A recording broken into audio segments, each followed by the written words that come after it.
Hello दोस्तों, welcome to our channel ABC matric. दोस्तों, मैं हूं पिंटू सिंह। कक्षा 10 गणित बीटीबीसी या एनसीईआरटी का हम लोग जो है प्रश्नावली 8.1 को करने वाले हैं। दोस्तों, इससे पहले वीडियो में मैंने आप सबको प्रश्नावली 8.1 का बेसिक फार्मूला यानी बेसिक सूत्र जो है आपको बताया था और उससे रिलेटेड जो यह चैप्टर है उस चैप्टर को जो है हम लोग हल करने वाले हैं। हमने बेसिक वीडियो में आपको बताया था कि इस चैप्टर में आपको 6 कोण के बारे में पढ़ना है। त्रिकोणमिति के अंदर 6 त्रिकोणमितीय अनुपात के बारे में पढ़ना है जो कोण से संबंधित है, ठीक है। जिसमें से है पहला था साइन, दूसरा कॉस, तीसरा टैन, चौथा जो है कॉट और पांचवा सेक, छठा कोसेक। इन सभी चीज़ों के बारे में हमने जाना था। तो आइए जान लेते हैं हमारे पास यहाँ पे क्वेश्चन किस प्रकार का पूछा जा रहा है। इससे पहले हम आपको एक बार और बता दें, उसी वीडियो में हमने ये बताया था आपको कि किसी भी समकोण त्रिभुज में जो बड़ी वाली भुजा होती है यानी कर्ण, उसका स्क्वायर जो है यानी वर्ग, शेष दोनों जो भुजा बची हुई होती है छोटी, उन दोनों भुजाओं के वर्ग के योग के बराबर होता है। तो उसका इस्तेमाल भी हम यहाँ पे करने वाले हैं। सबसे पहले हमें यहाँ पे क्या क्वेश्चन दिया जा रहा है कि त्रिभुज ए बी सी में जिसका कोण बी समकोण है, ए बी बराबर 24 सेंटीमीटर और बी सी बराबर 7 सेंटीमीटर है, निम्नलिखित का मान ज्ञात कीजिए। देखिए, यहाँ पे जो क्वेश्चन दिया जा रहा है उसमें त्रिभुज एक बताया जा रहा है कि एक त्रिभुज है जिसका कोण जो है वह बी समकोण है और ए बी बराबर 24 है और बी सी बराबर 7 है। आप इसको बिना त्रिभुज बनाए हुए भी हल कर सकते हैं, लेकिन आपके लिए अच्छा ये होगा कि त्रिभुज बना करके हल करें, क्योंकि त्रिभुज बना करके हल करने से ये पता हो जाता है कि कहीं पे भी कोई गलत जल्दी से नहीं हो पाता है। त्रिभुज बना करके जब हल करते हैं तो जल्दी से हमारे सॉल्यूशन में जो है प्रॉब्लम नहीं होता है। तो आइए हम समझ लेते हैं। सबसे पहले एक समकोण त्रिभुज हमें ड्रॉ करना है यानी बनाना है। चलिए एक समकोण त्रिभुज हम बनाते हैं। समकोण त्रिभुज किसे कहते हैं? तो जिसका एक कोण जो है वह 90 डिग्री के बराबर हो। त्रिभुज अब हम जो है सवाल को पढ़ेंगे। सवाल में क्या कहा जा रहा है कि त्रिभुज ए बी सी में जिसका कोण बी समकोण है। कौन सा कोण समकोण है? बी।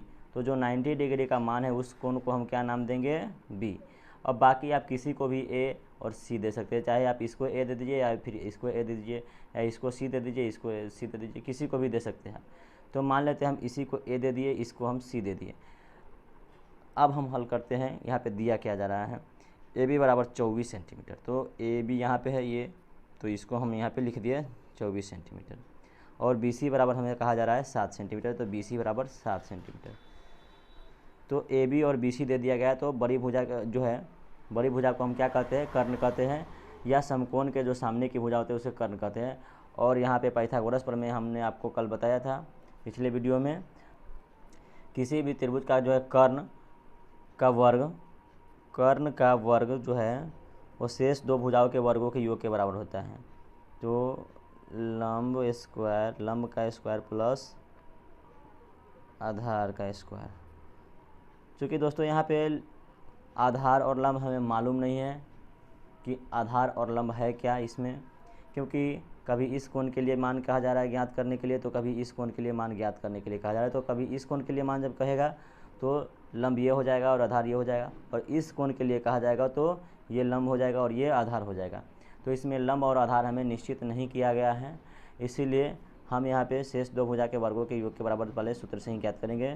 तो कर्ण हम यहाँ पे लिख लेते हैं।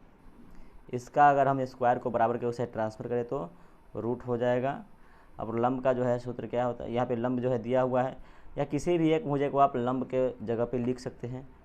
तो 24 का स्क्वायर प्लस आधार क्या लिख दें हम? 7 का स्क्वायर। ये तय नहीं है कि ये आधार ही है सिर्फ इसके अंदर। चलिए 24 का स्क्वायर हो जाएगा दोस्तों, 24 का स्क्वायर 576 हो जाएगा, प्लस 7 के स्क्वायर 49 हो जाएगा, इज इक्वल टू ने 9 और 6 15 के 5, 4 और 7 11, 1 12 के 2, 5 और 1 625 हो गया। और 625 यानी 25 का जो है यह, तो आपका जो कर्ण आ गया वह 25 सेंटीमीटर आ गया। कितना आ गया? ये हमको मालूम करना था, जो कि आ गया 25 सेंटीमीटर। अब हम ज्ञात कर लेंगे दोस्तों, इस त्रिभुज में हमें कहा क्या जा रहा है? सबसे पहला कहा जा रहा है साइन ए का मान। यहाँ पे एक कॉमा है दोस्तों, इंटू नहीं है। कॉमा रहेगा तो अलग अलग मान ज्ञात करते हैं, अगर इंटू होता तो दोनों को गुना करके एक ही जगह मान ज्ञात करते। तो साइन ए का मान ज्ञात करना है। साइन ए इक्वल टू, इस कोण के लिए दोस्तों यह हो जाएगा लंब, इसके सामने वाली भुजा, और बगल वाली जो भुजा होगी छोटी वह क्या हो जाएगी आधार।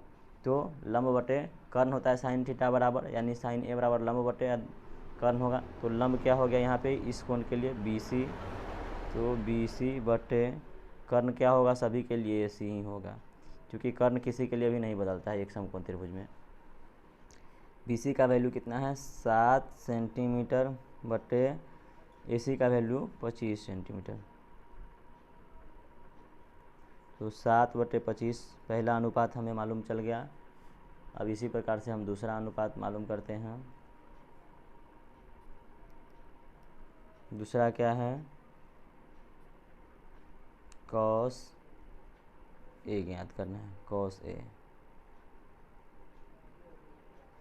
cos थीटा बराबर क्या होता है दोस्तों आधार बटे कर्ण, इसका सूत्र हमने आपको पिछले वीडियो में बताया है। तो इसमें आधार क्या हो जाएगा A के लिए, ये बगल वाली जो भुजा है वो आधार हो गई और ये कर्ण हो गई।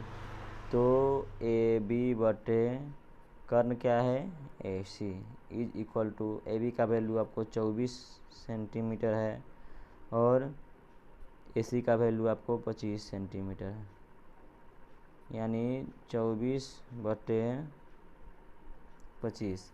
ये आपका आंसर आ गया इधर। अब चलिए आगे हम लोग हल करते हैं। इधर पहला का हो गया, सॉरी ये पहला का ही दोनों था, पहला में ही साइन A और cos A ज्ञात करना था, साइन A और cos A। अब दूसरा में हम लोग आते हैं, यहाँ पे कहा जा रहा है साइन C और cos C। अब C के लिए हमें ज्ञात करना है, इस C कोण के लिए ज्ञात करना है। चलिए देखिए